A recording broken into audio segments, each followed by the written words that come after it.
So we got to think about the mood, for this. What's the story? I know we've got that verse. What are the lyrics to that? I'm discontented with homes that are rented, so I've invented my own. Ah. That's quite good. So it's an imaginary thing. So it's a lover's oasis. Then it goes. Far from the cry of the city, where the flowers pretty caress the stream. It's kind of a cozy feel. Yeah, okay. It actually says the word cozy. All right. In the verse at the start.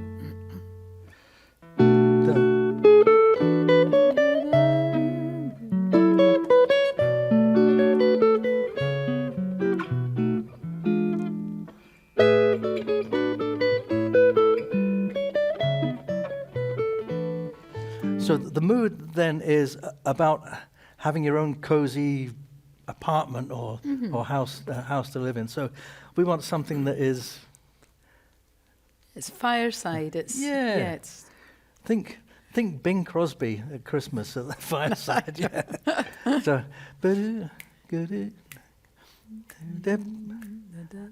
I think this kind of tempo. What do you think? That works for me. Does that work with the lyrics? I don't want you to trip over the lyrics. That's a really important thing. Is not you don't play something too fast and then end up tripping over the lyrics and difficult to get the words out. This is quite a chilled, laid back sort of. So if we take it down a little bit from that, maybe. Yeah, what do you think?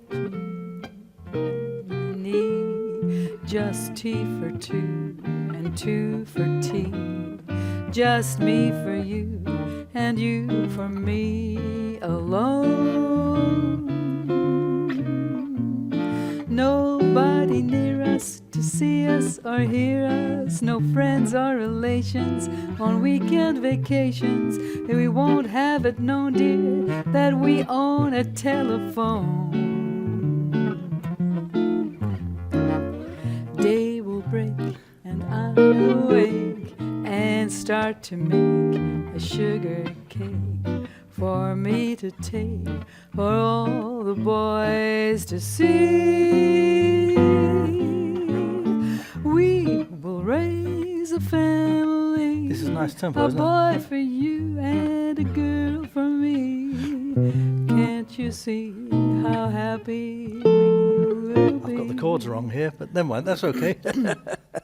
With the guitar, as a singer, singing the lyrics, we're talking about the speed of the tempo of the song, I should say, and getting all the lyrics in. So there's certain within the phrasing, I've got to take a breath.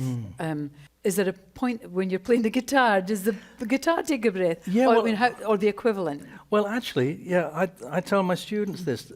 Not so much in this kind of playing, but very often when you play single line solos, and it can be a tendency that something happens with guitar players where we'll play very long lines and lots of notes because we don't have to breathe.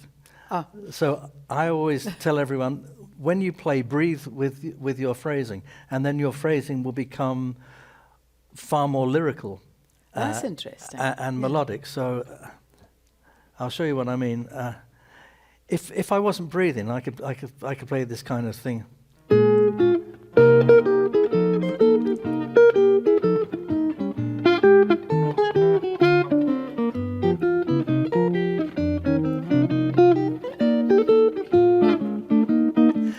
Okay, so now you couldn't sing that because you'd have to take a breath. A saxophone player, trumpet player couldn't do that. So it starts to sound more musical, more lyrical, when you're playing the guitar and you can actually breathe with it. So I don't know how I'm going to demonstrate this. You have to imagine I'm breathing.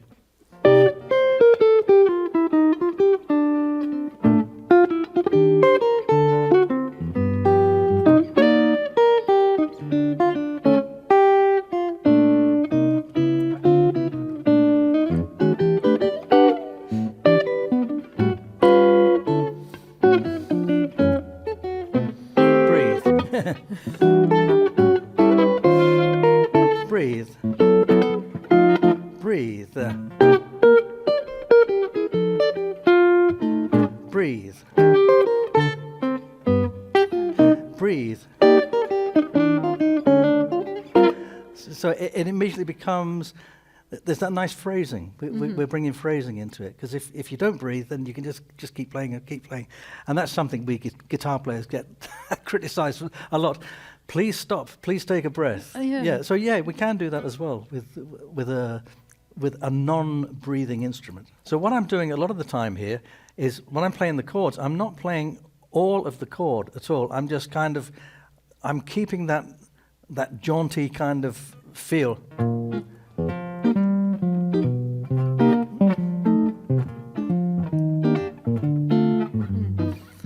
With little comps. That actually comes from the piano. So you could have a bass player, or you could have a piano player play the left hand of the piano, and those little comps. The comping chords. We use the comping. I think actually comes from accompaniment, doesn't it? I think that's where it comes from. So that I can then, that kind of frees me up then with the kinds of chords that I'm playing, of just a few notes in the middle.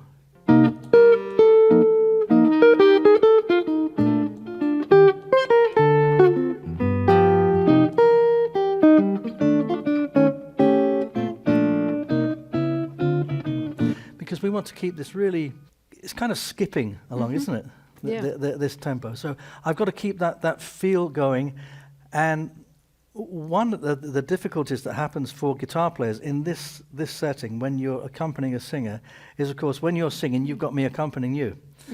But you can't accompany me. So at that point, if I start to play just single lines, then all of the energy goes from it, because the energy in the bottom end is all coming from this.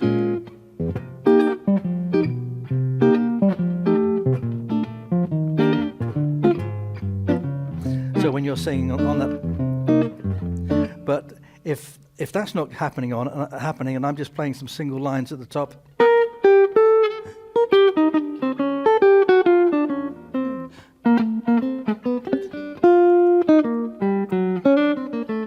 or the bottom end has gone out, there's no accompaniment. So what we can do is, because we don't want to keep that bass going all the time, we can actually just have a little hint of that going on. So we've got this kind of a 1, a 2, a 1, 2, 3, 4.